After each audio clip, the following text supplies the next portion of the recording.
Hai guys, Assalamualaikum warahmatullahi wabarakatuh.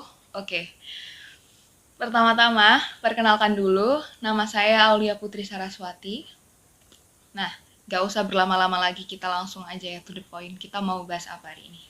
Sesuai dengan judul, kita mau membahas tentang krisis sosial budaya.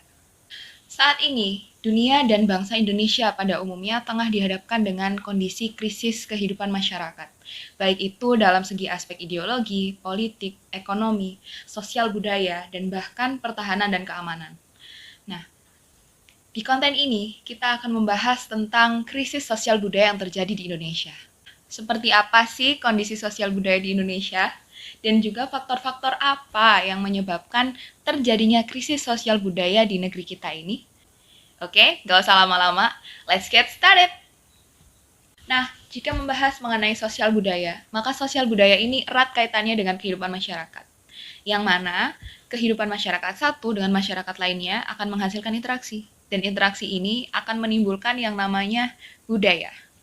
Maka kesimpulan dari sosial budaya ini merupakan suatu pembahasan mengenai fakta-fakta kebiasaan masyarakat dalam interaksi mereka di kehidupan sehari-hari. Nyatanya, dalam kehidupan sosial budaya ini tidak selalu berjalan baik. Mengapa saya katakan demikian? Karena dalam penyelenggaraannya masih ada aspek-aspek perubahan yang bisa mempengaruhi kehidupan sosial budaya di Indonesia ini. Salah satunya, globalisasi inilah yang menjadi pengaruh terbesar dalam perubahan kehidupan sosial budaya di Indonesia. Nah, selanjutnya kita akan membahas permasalahan sosial budaya yang ada di Indonesia. Pertama, yaitu maraknya budaya pop atau budaya populer. Kedua, culture shocks atau gegar budaya. Dan yang ketiga, kesenjangan sosial. Keempat, meningkatnya sifat individualisme. Dan yang kelima, permasalahan sosial budaya yang terkait dengan teknologi. Nah, mari kita kupas satu persatu permasalahan sosial budaya yang ada di Indonesia. Pertama, budaya populer.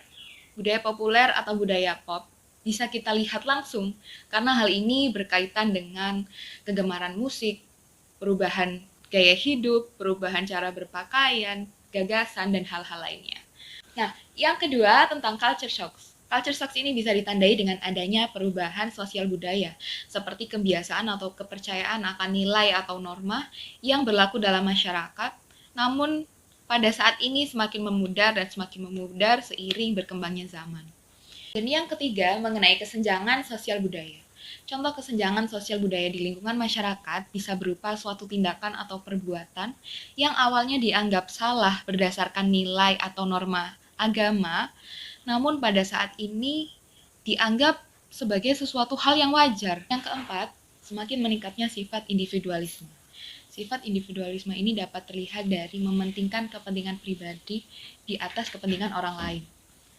Nah, memang tidak bisa dipungkiri, semakin berkembangnya zaman, maka semakin kita berlomba-lomba untuk lebih baik dan lebih baik lagi daripada orang lain.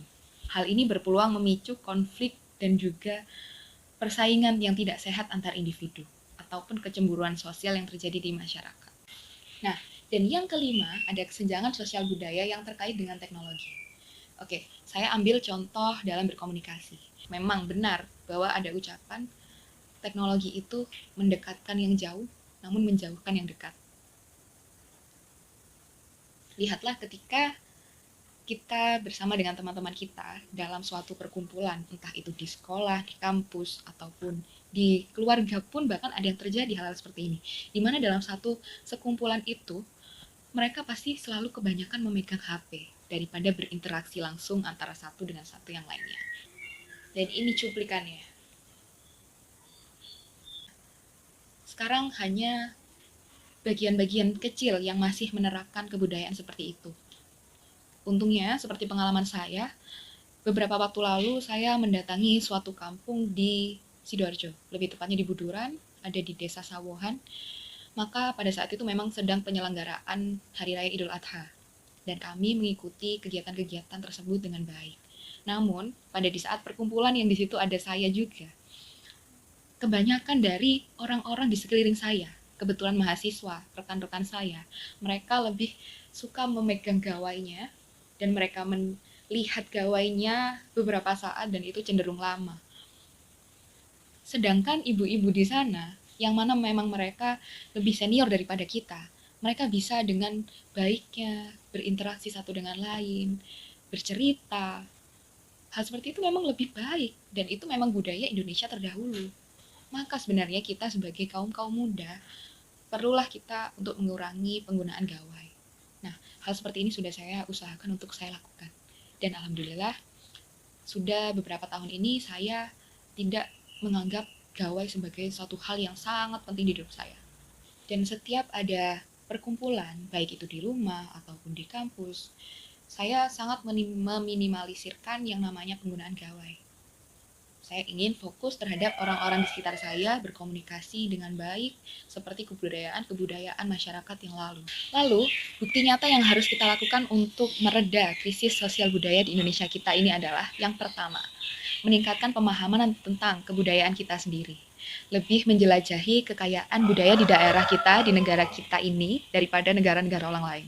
Karena pada saat ini, lebih banyak orang yang suka untuk jalan-jalan ke luar negeri, dan bahkan mereka banyak sekali yang mengharapkan bisa berjalan-jalan dan mengeksplor dunia luar. Padahal negara mereka sendiri pun belum mereka eksplor dengan baik. Dan yang kedua, meningkatkan rasa peduli kepada sesama.